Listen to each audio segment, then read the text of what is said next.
600 men that followed him, they established their provisional home in a city called Ziklag in the south of Judea. Ziklag. At that time, it is assumed that David must have been about 29 years old, so he is still a young man. David and his men and their respective families settle temporarily in Ziklag over a period of about 1 year and 4 months. Now I'm going to give you this following detail that is important for us to have empathy and understand the tiredness of some of David's men. Ziklag was a temporary place, I insist. It was temporary for David. It wasn't to stay there forever. It wasn't Bethlehem, the place where he began, nor was it Jerusalem, Zion, the place of his destiny. So Ziklag was what we could define as the Middle Land. And this is the first point that I want us to understand. At one point in life, we all go through that Middle Land. It's not the place we come from, nor is it the place that we're going to. But it's the Middle Land. It represents or symbolizes the season in which we're going to spend some time. We're not going to die there. Ziklag is the place where we have to wait between our prophecy and destiny. We all have a prophecy. Even if you say, I don't remember a pastor or an evangelist that told me something, but we all have a reoccurring dream. We all have a vision that doesn't leave our minds.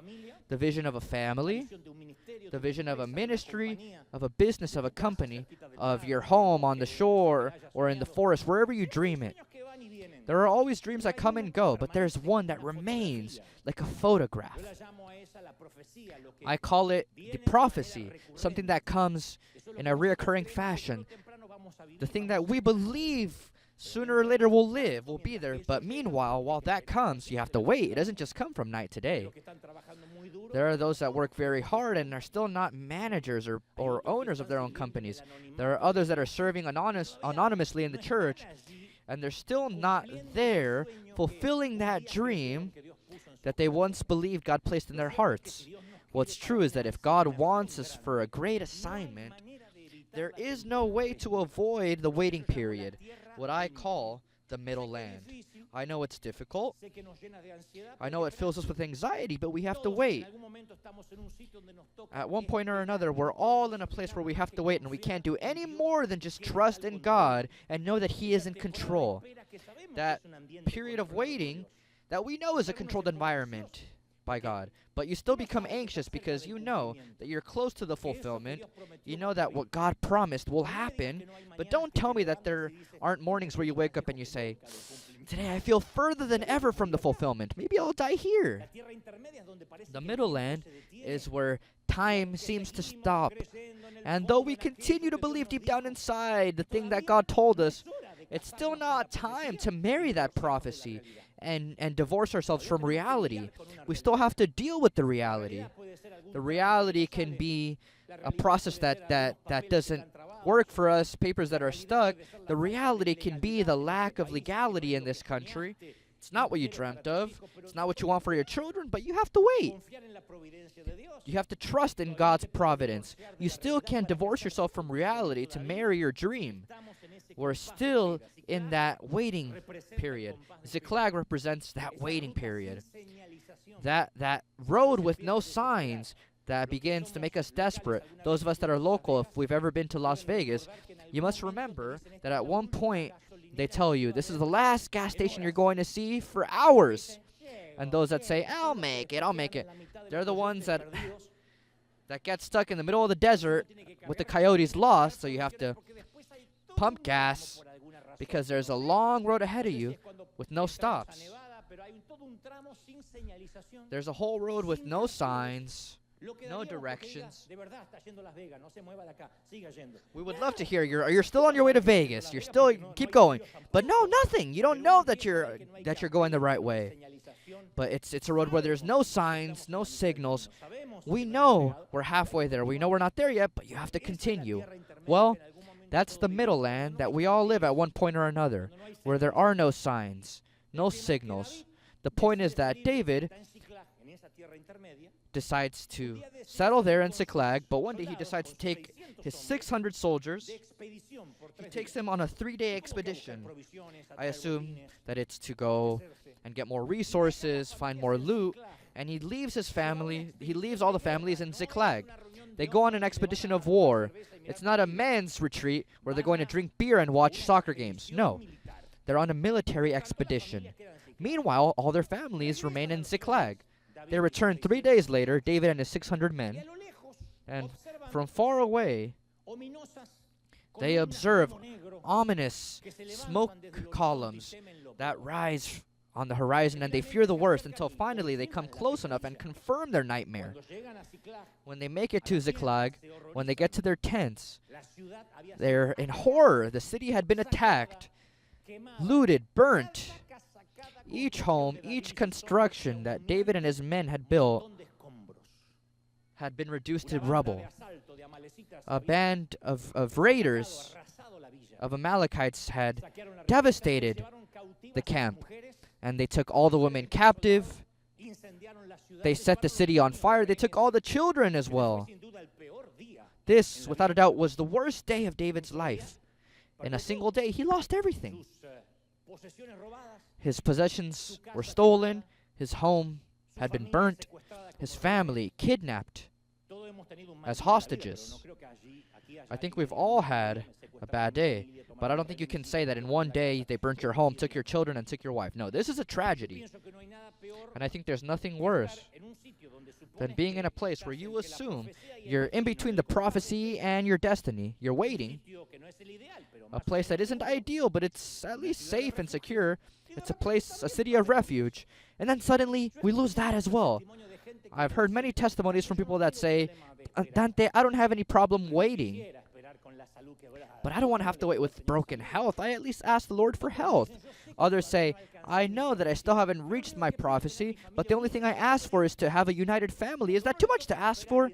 When you have to wait, and then on top of that, misfortune comes suddenly, that flips us upside down, you begin to question many things. That's where the tiredness begins, the one that is very difficult to recover from. And David reaches that point, the point that we all reach. He sits on the ruins of what was once his home. He sees his men furious, dejected, and the Bible narrates that they were even mutinous, because in fact some of them began to blame David, our leader. They spoke about stoning him. I assume that one of them might have said, how dare he take all 600 of us with him and not leave any guards in case something like this happened. Obviously, David didn't have anyone to help encourage him, and there are occasions where we feel that alone. In David's case, he couldn't find encouragement amongst his men because he was in charge. He was the leader. There's a serious conflict of interest when the leader is the one complaining, because if the leader is complaining, if he becomes depressed, then what can you expect from the employees? Imagine one Sunday you come here and I say, I'm having a bad Sunday. If you want to sing, sing. I don't feel like living. Lord, take me with you. You say, I come here to seek encouragement. But the point is, who encourages me? Where do I recharge my batteries? The Bible confirms with a lot of clarity in 1 Samuel 36. This whole episode is in the first book of Samuel, chapter 30. But in verse 6 of chapter 30, in the first book of Samuel, it says, but David found strength in the Lord his God. He had no other choice but to find strength in God. And you ask, well, how did he do that? What did he do? Well, the city was in ruins. His army was devastated. The women were hostages. Who knows if they're alive, if they were already abused and violated. The children as well. All these raiders, all these rascals took their families. What can he do to find strength in God? Well, the Bible shows us how he did it. David took his harp because he was a musician. He went to a place by himself and he begins to sing. I assume that the soldiers, his men, hear him. Though he is far away behind a rock, they begin to hear him. But David doesn't sing a sad song whimpering about his situation. Instead of doing that, the Bible narrates that he's saying to God's majesty and power. He's saying to the one that had already given him improbable victories, against the lion and the bear when he tended after his father's sheep, or against Goliath in the valley. So what does David sing now in the midst of devastation? I ask, what can you sing in a burnt village with ash and rubble? What melody would you sing while you were waiting between your prophecy and the destiny? And now on top of it all, the city is in ruins.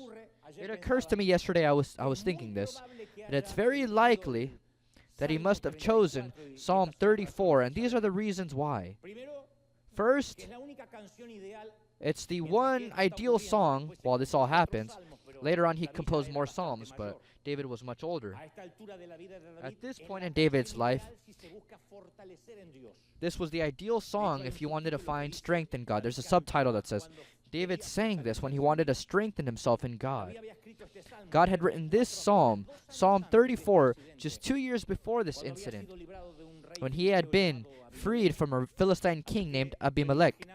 So I can imagine David sitting on the ashes of what was once his home, playing his harp, singing Psalm 34, and he sings it like this.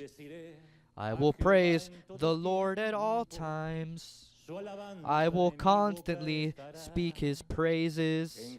I will boast only in the Lord. Let all who are helpless take heart.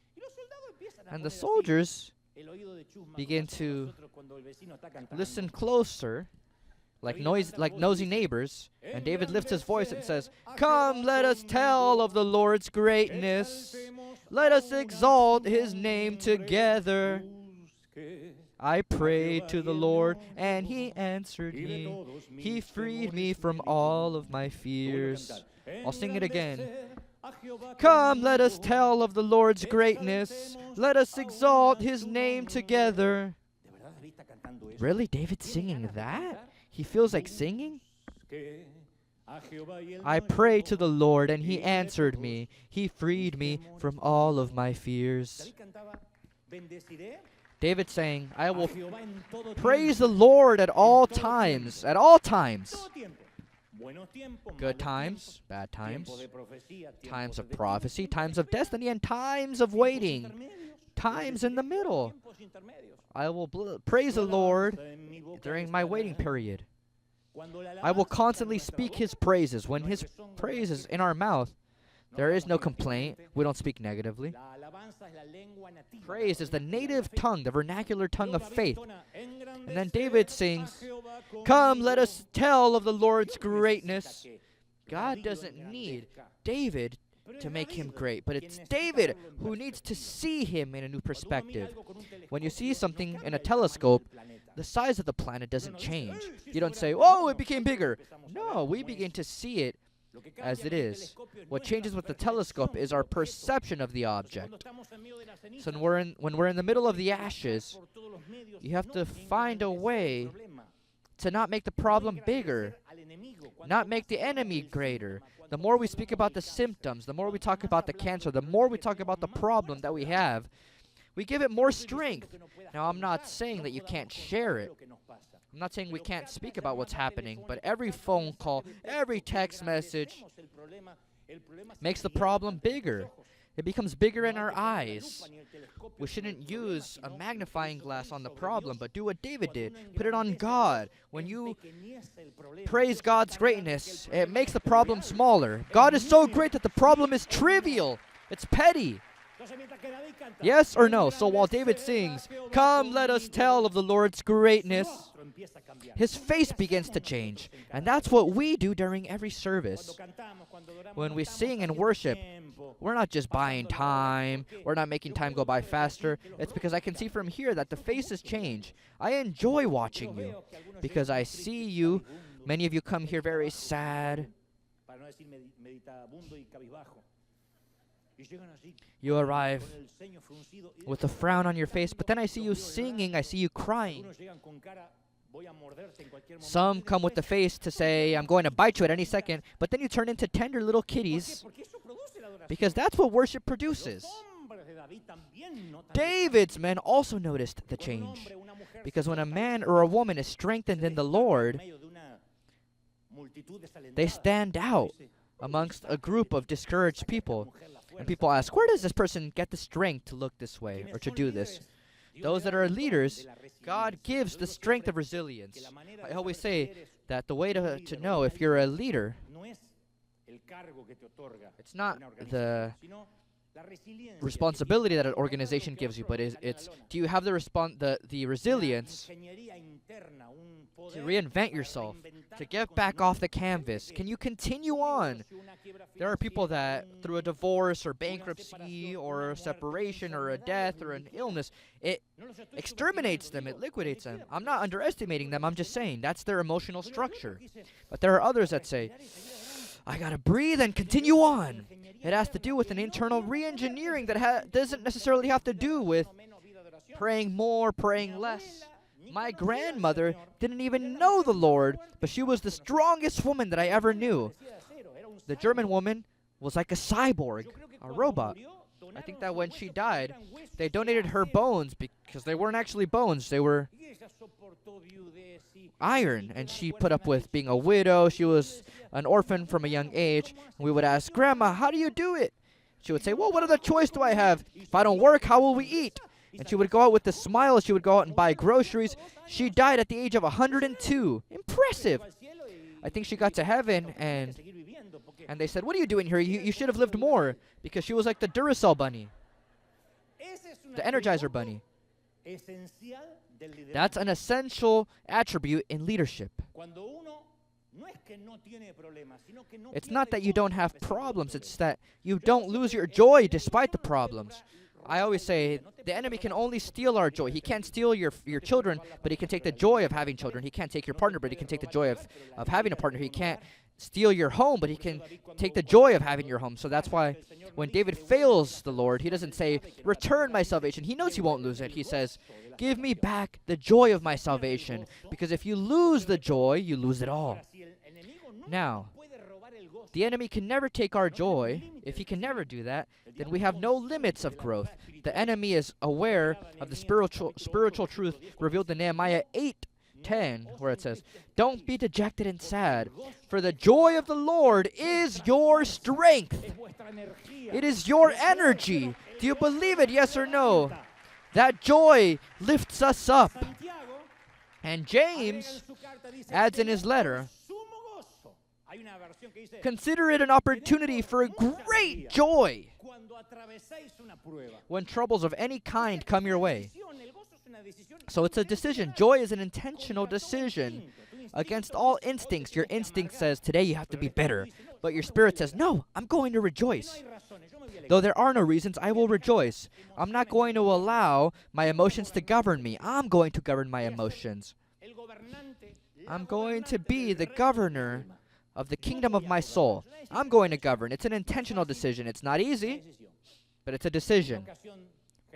And on a certain occasion, Jesus tells Peter, the enemy has asked to shake you up like wheat.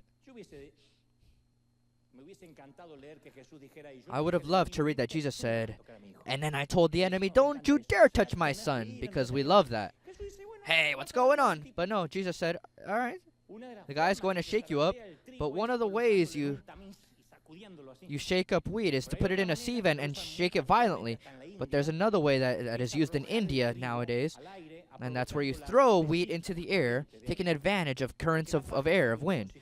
Because chaff is something inconsistent. It goes with the wind, but the wheat is constant, so it falls to the ground. So when you throw the wheat into the air, the clean wheat falls to the ground. That's what happens during a crisis, during a trial. There are people that don't realize that they're just made of chaff until the storm comes. There are people that speak as if they have faith, but then the storm comes and they're just chaff. They're taken by the wind. David knows that the objective of this trial is to turn it into a testimony, that grain of faith prevail. He knows that this will bring a blessing, that the grain of faith will prevail. Without trials, there is no history. If there is no trial, there is no story to tell. We all want a great testimony, but to have that testimony, there have to be trials, yes or no? There have to be crises. If we want a testimony, yes or no? Oh, there are 3 that want it. Do we want a testimony, yes or no? Oh, well then the trials will come, little tenderness. The crises will come. You'll be shaken up. David, in the middle of Ziklag, a devastated city, after singing, he begins to pray. And he says, Lord, should I go after my enemies? Should I go and rescue our hostages? Because he wants to ask the Lord if it's going to be worth it, if it's just going to make it worse. And the Lord answers, yes, yes, follow them. You're going to reach them, you're going to rescue the hostages, and you're going to bring back money, loot, gold, a whole lot of loot. Here's the purpose as to why God allowed this. And so David gathers his infantry, and he says, come on, men. Let's go after the Amalekites. Let's go chase them. And so this is a rescue mission for their hostages, for our women, for our children. And here, something very strange and singular happens, and I don't want you to miss it. 1 Samuel chapter 30, verse 9 tells us that David and his 600 men set out, and they came to a stream, a brook, called the Besor stream. And there, some soldiers decide to stay behind. David continues on with 400 men. 200 don't continue on. And the Bible tells us why they didn't continue. The men were too exhausted to cross the stream. Don't miss this detail. When I read it many times, and I said, this has to be a mistake. I went to look for more versions to see if I was actually reading what it said. Really, 200 men stayed behind because they couldn't cross a stream? I said, is this serious or is it a joke? Imagine, they kidnap your wife. Well, if they kidnapped your mother-in-law, then she's a goner. I get that. But if they kidnap your wife, your children, your girlfriend, there are at least 600 women that have been kidnapped. 400 men go, 200 say, no, there's a stream. Oh, I can't. It's not that they had to cross the Niagara Falls or the Mediterranean Sea. How tired can a person be to abandon the rescue of their own family? How tired? So, you're going to risk your life to rescue your family, but you tell me that you can't continue on because you're too tired to cross a stream. Really? First of all, that makes me question what type of people these are. But instead of judging them, after looking at the whole story, I think that we might even be able to identify with these 200 men that stayed at the stream, and I'll give you the reasons why. First, you have to understand how these men made it there. These soldiers still had all the dust on them of the long campaign that they had lived with David. These aren't people that went on vacation with David. They didn't go play golf with David. When David took them out of Ziklag, it was to go and fight. There were 600 brave men. It didn't say that. The Bible doesn't say that David had 400 brave men and 200 scared men. No. All 600 men were brave. If you follow the storyline, we're going to see that then these 600 men continue to take place in his army. They're not cowards. They know that they have to rescue their families, but these 200 made it to a point that I spoke about at the beginning of the message, a point that we all reach. There are occasions where one drop makes our glass overflow. It's tiny, but it goes beyond our threshold. It crosses our final barrier. It goes beyond our pain threshold. Getting home after a military conquest and realizing that they kidnapped your family, that's too much. That's why they were angry with David. David, what kind of strategy did God give you? Where he tells you, let's all go out and conquer, but he doesn't tell you that our families will be in danger. Then, all the questions to God. How can it be? There are people that have told me here, Dante, I don't understand. I never miss a Sunday. I serve the Lord, but God doesn't take care of my family? Really? Really, a cancer, a tumor, an accident hurts my family. And I'm not making it up. One of our members of security, he's doing better now, he's recovering, leaving one of the services, a young man that we always see here, he takes care of us and our children and our people. A drunk driver crashed into his truck, and the rescue team couldn't believe how he was alive. I understand if his wife tells me, I don't get what we're doing wrong. We're serving the Lord. We're faithful with our offerings. And really, God doesn't take care of my husband's safety when he's going to work? So there's a moment where we emotionally hit rock bottom. And these young men hit rock bottom. When they got to the stream, which was something minor, they said, no, I can't cross that. But your wife is on the other side. Well, there are people that say, no, I don't want to fight anymore. But you're not going to fight for your partner? No, I can't. For your children? No, I left it in God's hands. It's a tiredness that I understand. Many years ago, when I was more immature, I would judge these types of people. Come on, fight for your people. But there's a moment where you say, that's it. I did what I had to do as a mom, as a dad. I can't be taking care of them like the FBI with the chip to see where they're at. No, that's enough. And you might say, what a bad mom. No, she's not. She just got tired. Sometimes a stream makes you collapse. There are many people in this very situation here at this congregation today. Fearful people, good people, but a fatigue in your soul consumes you, and you're exhausted, you're hurt, you're wounded, you're dejected, so much so that you can't gather the strength necessary to save your own blood, and I understand you. Sometimes a sudden death, or a divorce, or bankruptcy, or even a fight at home leaves us on the side of the stream, and we say, I've come this far, and I've lived it many times. Many times I reached the limit with foolishness. A death wasn't even needed. There was no need for an accident. No, it was something foolish. And I said, that's it. That's enough. What more can I deal with this week? And Ziklag, the land between the prophecy and destiny, already had you with little oxygen, because waiting and waiting takes away your breath. But when devastation comes, it takes away the rest of your oxygen, and you say, I've come this far. And that's what happened with the 200 soldiers that said, we can only make it this far. And David continued with his 400 men, and this is something I've had to learn through pain as a leader. And I say through pain because I wish I could have learned it earlier. What do we do with the people that decide to stay at the stream? Do we rebuke them? Do we shame them? What do we do when a volunteer says, I can't anymore, I need to sit down, I'm too tired? Do we tell them that they're demonized, or that surely they're about to leave the church, or that they should find strength where they can't find it? Do we demand that they repeat ridiculous phrases of victory? Say with me, I'm firm. Say, I'm in victory. But you say, I can't even repeat that. I'm tired. We're such scammers that we might even dare to say that they have hidden sin or sin that hasn't been confessed, and that's why they're tired. You have to remove that hidden sin. Would we be willing to, on top of it all, add a burden to their tiredness, or do we let them rest? Well, maybe the answer is in David's story. What did David do? David didn't punish them. In fact, he allowed 200 soldiers to stay behind. 200! It was a mission that required every last man. They were rescuing their hostages. Come on.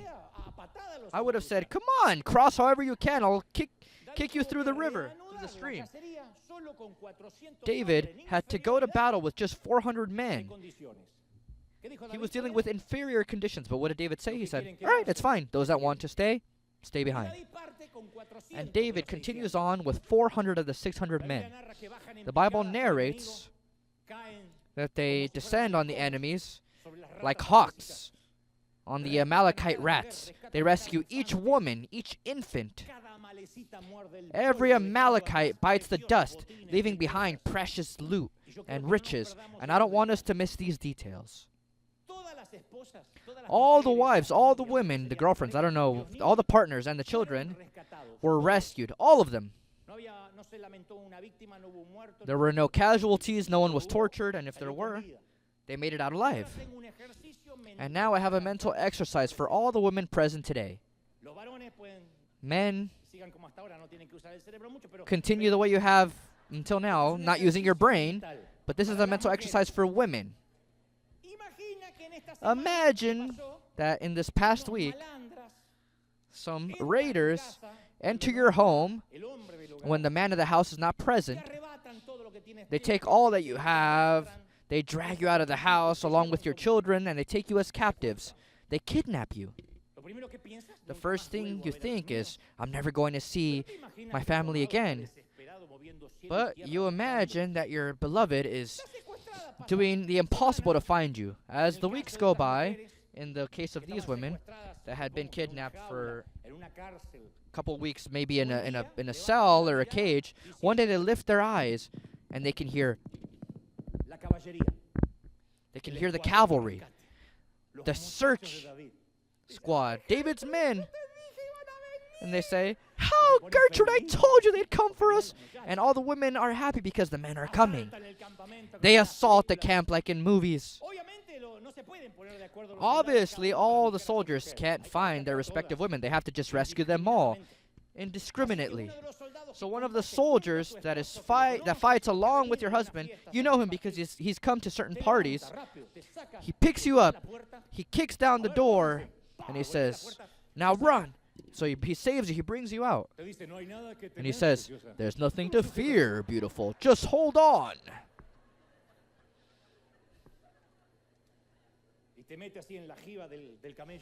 And he throws you onto the camel's back. He says, "Hold on, girl. We'll be home in no time." So you know this soldier looks just like Chris Evans, the actor that plays Captain America in the Marvel Universe. So you're grateful to God. "Nice," she said. Oh, of course. You're so grateful for this search squad that the great David organized. So while you're on the camel, you begin to search throughout the other soldiers. You look for your husband's face, and you ask your rescuer. You say, "Chris,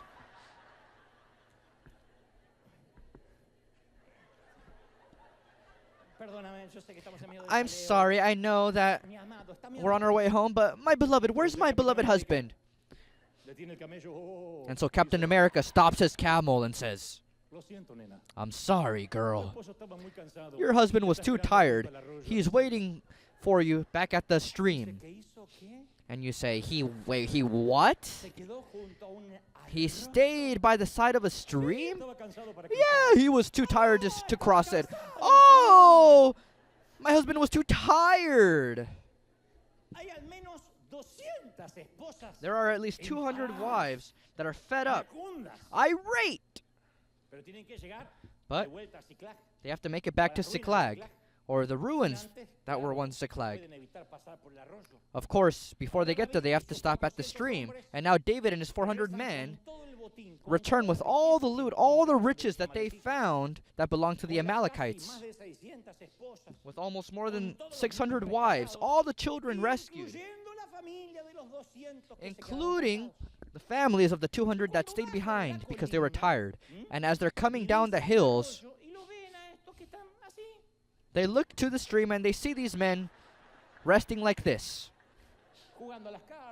playing cards. And the cavalry comes in. "Oh, David's coming, David's coming, David. Hey, he's coming. Oh, and all the women are back." And so they get up. And some soldiers that are on their way down, they say, "There you have the leech that is your husband." I won't even say what some wives are thinking, right? And then the Bible says that some of the men that went out to fight gave their opinion to David. And while they were coming down the hill, they said, "These men didn't come with us. You're not thinking about giving them part of the loot, right? Let each one take his wife and children and let them go home." There, an important divide, an important crack could have been generated. But I understand them. They went, risked their lives. The rest didn't even cross a stream. And so what does David say? He acts as a true king, as a true leader. He's still not a king, but he acts like one. He says, "Men, brothers, don't say this. The Lord has kept us safe and helped us defeat the band of raiders that attacked us. No, my brothers, don't be selfish with what the Lord has given us. We share and share alike, those who go to battle and those who guard the equipment. Let's see. David knew that these 200 men didn't stay behind to guard the equipment or the baggage or the backpacks. David knew that the reason was that they were too emotionally tired to continue, right? But David disguises that tiredness with dignity. And he says out loud, hey, the loot also belongs to those that I ordered to guard the baggage. He does this so that their wives can hear. That's when the wives say, oh, I'm sorry, old man. Oh, I'm sorry, my love. I had already condemned you. It's just, I saw Chris and I didn't see you.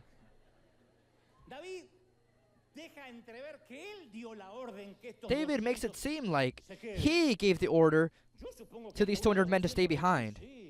I assume that one of these 200 must have said, yeah, Martha, I wanted to go, but David said no and no and no, and if I have to obey, I have to obey.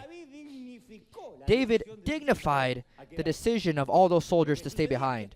What happened is that these 200 that stayed behind because of exhaustion, they had fought many, many battles with David. David knew what they were made of. David knew that they couldn't continue because they were tired, so he didn't judge them.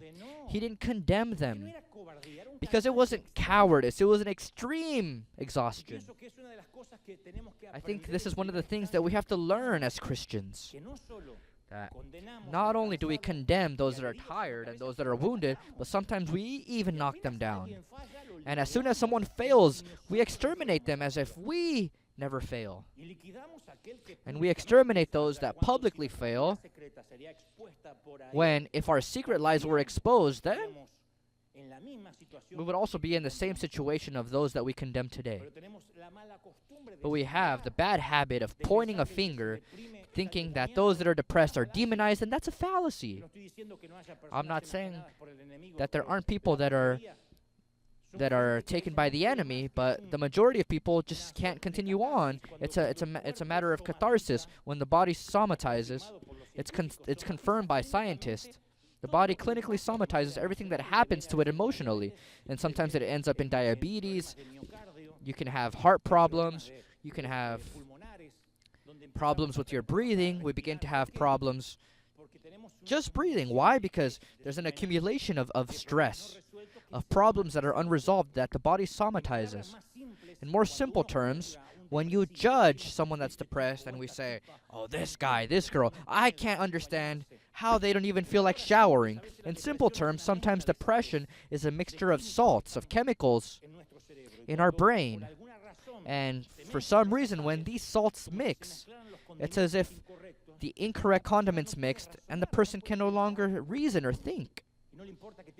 It doesn't matter that they have kids dying of hunger. They still don't get up out of bed to cook. I've had to deal with people like this that at first I rebuked them. I would say, Lord, take away that spirit, but it wasn't a spirit. It was a clinical issue.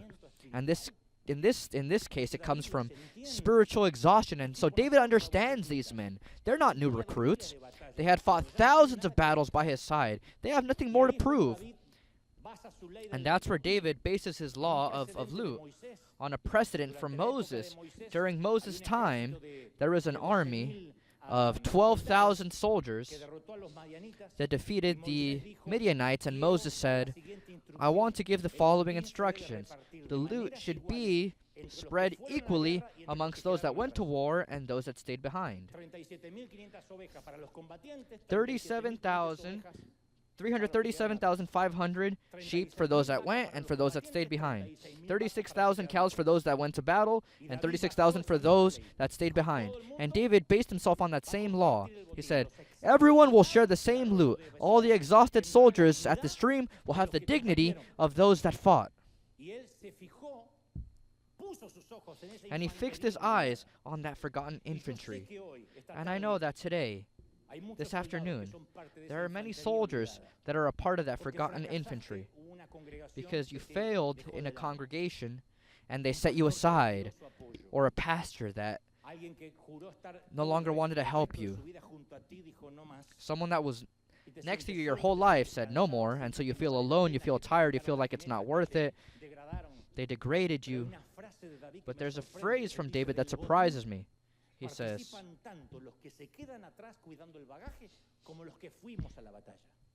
we share and share alike, those who go to battle and those who guard the equipment. And the Bible adds, from then on, David made this a decree and regulation for Israel, and it is still followed today.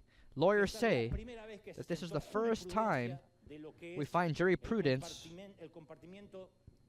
in marital property. Even today, or up until this day, a wife couldn't keep half of what her husband had. After David, he changed the rules of the game, that now the elderly, children, wives, now they all have the right to half the loot because of this legal jurisprudence. And I say, shouldn't we found a church that's called, it's a bad thing we're called River, but imagine if we were Stream of Besor Church, because isn't it what we should be? Aren't we a place where soldiers come to rest? Aren't we a place where the tired person never gets judged, or anyone that's stressed out? I feel that there are many people that are too tired to fight, and I understand you. You're too ashamed to even pray or ask for forgiveness. And while some proclaim victories, many sit in silence or modestly saying, what can I share? There are many today sitting beside the stream of Besor, and if you're on that list, amongst those that don't go out to battle, those that don't have the strength, you should know. Don't forget this. Record these words. Even today while you're watching the game, remember these words. Sometimes it's okay to rest. It's good to rest. Sometimes all God will ask of us is to recover our strength. Many times I've gone to pray, and God says, what are you doing here? Go sleep. Many times I've gone to prepare a message, and God says, I want you to rest. And you say, well, who's going to fight my battles? Jesus is your David. He fights when you can't. He goes where you cannot. He rescues your family. Does somebody believe it? Yes or no? And when you say, I've come this far, he goes out to fight for you. And I assure you, he doesn't get fed up when you say, I can only go this far. There are moments where I've said, Lord, I can only go this far. I can't anymore. I can't go on. I'm not complaining or victimizing myself, but I say there are moments where I say, I live my life encouraging others, but sometimes I also need the rest of the warrior. And I can't. And I've never felt the Lord say, what do you mean you can't, Terminator? Keep going. Because it was the Lord that said in Mark 6:31, let's go off by ourselves to a quiet place and rest a while. It was God that told Elijah, eat, sleep, rest, because you have a long road ahead of you. That's what us parents do when we see our child is sick. We say, son, daughter, rest. No, rest. You need to be in bed. Be calm. One of the phrases I dislike most on social media is when people say, Dante, you look tired. And it's not that I don't like it because they see me as tired, but it's just the polite way to say, you have a frightening face. And sometimes I feel like saying back to them, you know what, you do too, but you can't fix it with the night's sleep.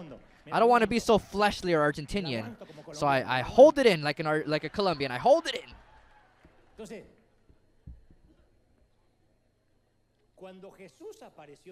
So when Jesus appeared on the scene, people were stressed out. They were tired. Jesus appears and he promises them, come to me and I will give you rest.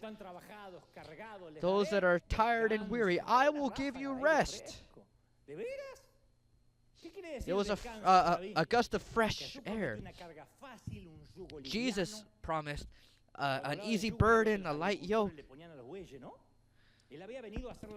He had come to make life easier for them. And today, as the years have gone by, we continue to be exhausted with an urgent need of rest in our souls, in our spirit, but not a physical recovery. You can't recover with 8 hours of sleep. No, we need spiritual peace. But sometimes God allows our tiredness to deal with our arrogance. David says, no, don't judge those that stayed behind because the loot, it's not that we won it because the 400 best men went. No, God gave it to us. Sometimes tiredness makes us see that the world keeps turning, even without us. And that's the cure to arrogance when God says, you see, I can continue protecting your children. How many times have we seen mothers that go crazy trying to control their kids? Where are they? Who are they with? And suddenly you lose control because that child grows up, they become rebellious. They discover that you put a GPS on their phone. They take the tracking off. You can't follow them anymore. And so what does God do? Mom, your child isn't a saint because you control them. Your child isn't chosen because you're the FBI. No, it's because I fight for your children, because I fight for your grandchildren, because I protect you. And that's a blow to your arrogance. Now, who here is strong enough to judge the tired? Because those that are firm, careful to not fall, those that believe themselves to be strong will one day need grace beside the stream. Let me tell you one last secret. When we stumble upon difficult times, when we reach the worst day of our lives, it's very logical that we make an entire universe out of that. That it becomes the only thing that we think about when we're facing a tragedy that breaks our soul. It even offends us when the birds sing in the morning. You feel like saying, hey, shut up! Can't you see that I'm in a crisis? Because we think that the whole world has to stop just because we're in a crisis. But the world goes on. You leave the cemetery, and it makes you upset that people are shouting goal in a match. Really? Because while some of us are able to watch a game and enjoy it, there are people in this very moment that are taking a coffin to a cemetery, or they're in the middle of a funeral. They don't care who wins Copa America. The pain is so great. But on the other hand, when we survive these difficult times, when we make it to our victory, we can also make the mistake of thinking that the whole world has to celebrate with us. And that's the greatest mistake that us evangelicals share. That funerals have to be canceled, that tears have to be dried, that we have to confess victory. Brother, where's the power of God in your life? Lift up your hand. But funerals will not be canceled. The tears of those that in this very moment are living their worst day, they continue falling. The game of life, the wheel of life doesn't stop. So we have to learn, especially us Christians, that we're not the drain at the bottom of the ocean. That when God allows us to recover what we've lost, it's to do what David did, go back to the camp and help those that don't have the strength to even just cross a stream. If God has allowed you a blessing, it's so that we can help those that are exhausted beside the stream, so that we can say, hey, you're also a part of this army, yes or no? And speaking about soccer, tournaments, the cups, the trophies are won by the 11 players on the team, the 11 players on the bench, the medical team, the water boy, everyone that belongs to that country, even those of us that watch the game on TV. And I'm sure that God allows painful situations so that we can understand other people's pain, so that we can have true empathy. There are people here at River that know by experience the agony of poverty. Having to go to bed with pain in your stomach because of hunger. The agony of addiction. I know what it means to be addicted to something. The devastation of divorce. The blow of betrayal. The shame of debts. The despair of failure. The pain in your soul due to loss. But I also know that God's grace brought you out of that. Yes or no? It brought you here. And if it brought you here, it's so that you can help others. Yes or no?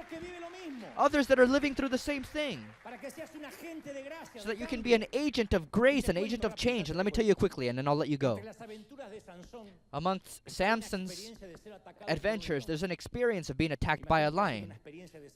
I can imagine it was an unpleasant situation. We can read that the Spirit of the Lord descended on Samson, and Samson tore that lion apart with his bare hands. He came back a week later, and in that lion's carcass, he found a beehive with a whole lot of honey. It was a honeycomb. So Samson fills his hands with honey, and he shares it with his family.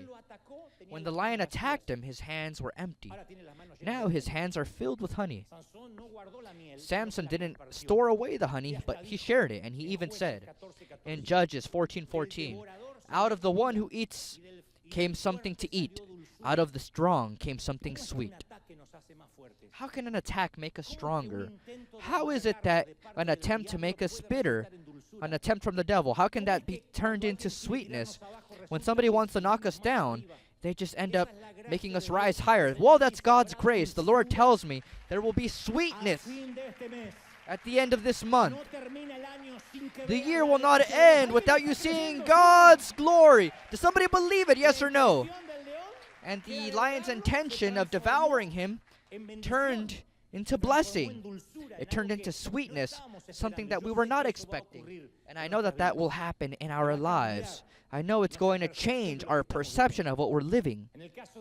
In David's case, something similar. He celebrated, he thought of others, he shared with the tired. And I want you to understand this. Ziklag is not Bethlehem. They're not your beginnings. It's not the place you're headed to. You're in the waiting land. You're in the middle of the map. And you're part of a much greater plan. And the worst day of our lives is going to be a testimony of recovery. We're going to live to tell it. But even when we recover what we've lost, Ziklag isn't the place you're going to stay to live. Your final mission, your final destiny isn't that. Once we understand that this is a period of change, there we'll understand that we were part of a much greater mission, greater than ourselves. There's a mission for your life. Don't give in, don't surrender. Just rest. Stay beside the stream and say, "I can't anymore." If you don't want to pray, don't pray. I don't think any other pastor will tell you this, but there are moments where you have nothing to say, so just sing, listen to music, but rest. Because with a tired mind, you can't reason. You do foolish things. You commit stupidities. You say things you don't want to. You do what you don't want to do. And today I want to honor God's army. Today I want to honor the infantry that has been forgotten so many times, discriminated so much. Today I want to speak to those that can't travel to Africa or India, but you're here guarding our baggage due to different reasons. I speak to those that are warriors of prayer, those that sacrifice and work. You may not be able to travel. You can't go to the battlefield. You don't preach. You don't lead worship in public. I want to honor the mothers that in this middle land have to raise children, and that's your main responsibility today. And I know that sometimes you don't have enough time during the school year because you have to take them to school. When they get sick, you have to take care of them. You have to help them with their homework. You have to have a job as well. I want to honor all the single fathers that juggle their job and time with their children. The grandmothers that when they pray for their little grandchildren, they think that nobody's looking or listening, and that there is no registry of what they're doing. I want to honor those that are accountants, those that answer phones, those that serve coffee, those that sweep, those that shine shoes, those that refill the water, those that clean the bathrooms, those that paint walls, those that smile at the door, those that take care of other people's children, those that organize traffic, those that are behind the cameras, behind a sound console, those that roll cables, those that organize Excel sheets, those that repair equipment, those that make furniture, those that do maintenance. All these people, I want to give you one clear message. You are the supply chain for the battlefield. Without you, there is no victory on the battlefront. You stop praying, and this church is over. This won't be maintained by the rhetoric of the preacher or the praise. You stop sustaining River financially and River's history. But there are many people in the kingdom that will be surprised when on that glorious day they can finally lower their spiritual swords. And many think that they'll be before the Lord with empty hands.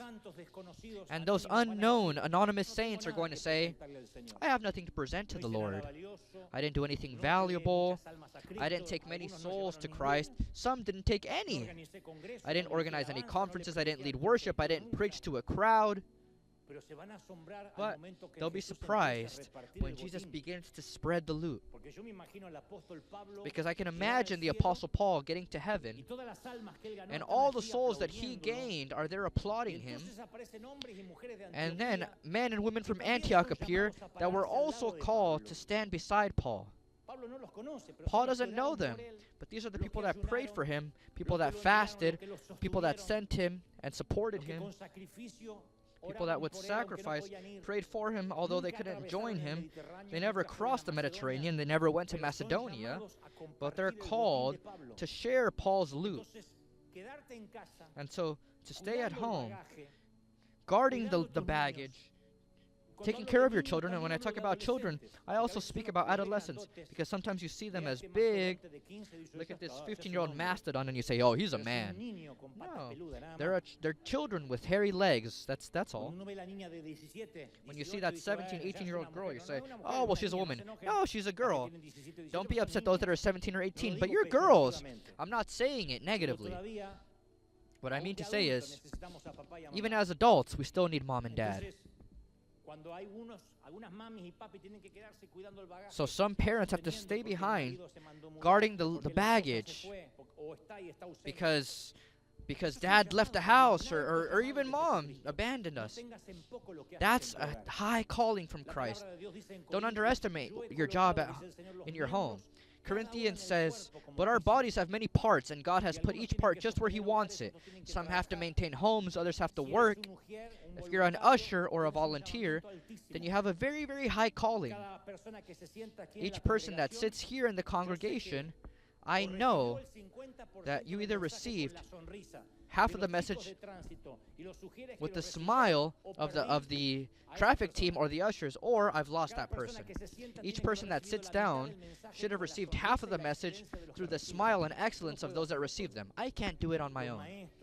All the teachers, those that pass out the brochures, those that change the batteries of all the equipment. Now, if you're a man or woman of business, then rest. If you're a mechanic, a carpenter, if you sell insurance, rest in your calling. Maybe you'll never go to the mission field, but you're pleasing God. And the loot will be spread evenly between those that go out and are visible and between those that are the supply chain. And keep us going. That's why I said at the beginning, this message is for all the tired souls that can no longer advance. And look at me, and I'll only say this once. In my case as a leader, I have no option. That's why I always ask you for prayer, because I have to continue advancing. But that doesn't mean that I'm going to leave you behind. It's just that maybe there are some battles that I won't be able to take you. And I understand it. You have to rest beside the stream. I'll also need it eventually. You need time to recover your oxygen.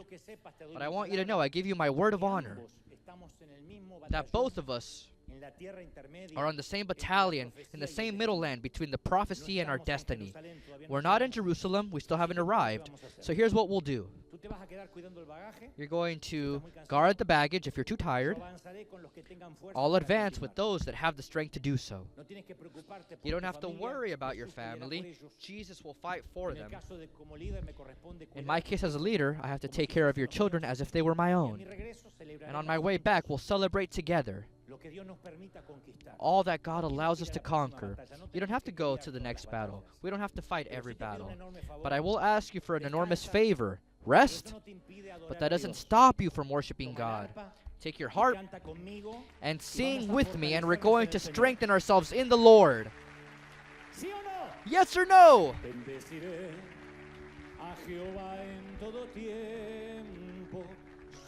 I will praise the Lord at all times. I will constantly speak his praises. I will boast only in the Lord. Let all who are helpless take heart. Hallelujah! Come, let us tell of the Lord's greatness. Let us exalt His name together. I prayed to the Lord, and He answered me. He freed me from all of my fears. Lift up your hands with me. Come on. All those that are tired, exhausted, burdened, those that have little strength, the Lord tells me that strength, that energy will come from heaven to help you continue on. And for others, the order will be rest. It's the rest of the warrior, and you deserve it. Man, have you fought. There are men and women here that have fought battles that some of us wouldn't even dare dream. The Lord has shown me women that have battled with their children even from birth, and then they've had to fight against life to take their family out ahead, and they've had to go through storms. These are women that became lonely, finding strength in the Lord, taking strength from where there wasn't any.